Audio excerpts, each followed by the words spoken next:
let me know and I will do. Yeah. Okay. So transport spending in London is 2.5 times more per person in the north of England than it is in London. So news figures have shown. Do you know why this is and why funding in the north is lower than in the south? Well, our analysis shows that there has been a long trend of underinvestment in the north.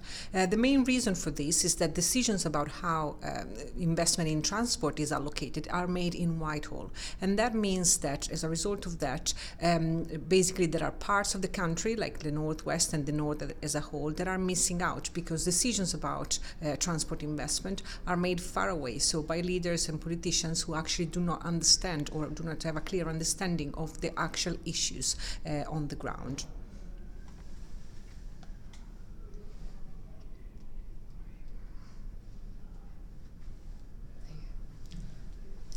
Treasury data shows that in 2018 to 19, £903 was spent in the capital for every resident, while the north had 376.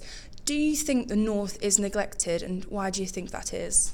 Well, again, yes, for a long time there has been underinvestment in the north, which means that the quality of transport, which then in turn affects the quality of life of the people who need transport to travel to work or to access services, is actually very, very bad. So this means that the north is missing out on the national scale.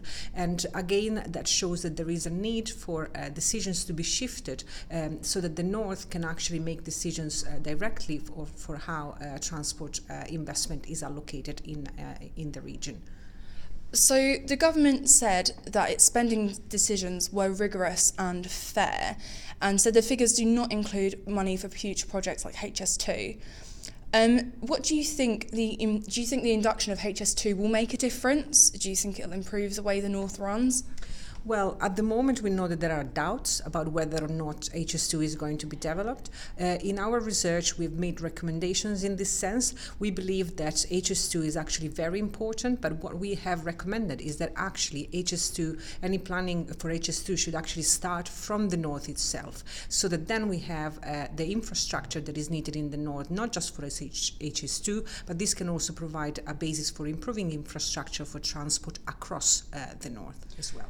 So do you think HS2 is the North's only chance of improvement for transport? And do you think there's any changes that could be made and should be made that haven't been done yet?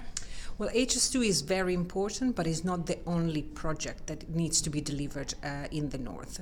It is important to improve also connectivity across the north, not just between the north and the capital, and that is very, very crucial. Again, when we think about people living in the north who use transport on a daily basis, they need transport to go to work, and that is usually short distance transport. So improving connection across the north is equally important as improving connection between the north and London as well. And that's why, again, in our research, we have called for the Northern Powerhouse Rail project to be delivered in full, not just sections of it, because that is the other problem. There have been hints to actually developing the Northern Powerhouse Rail, but we also hear argument about whether there should be a priority should be placed should be given to the section of this project that runs between Leeds and Manchester.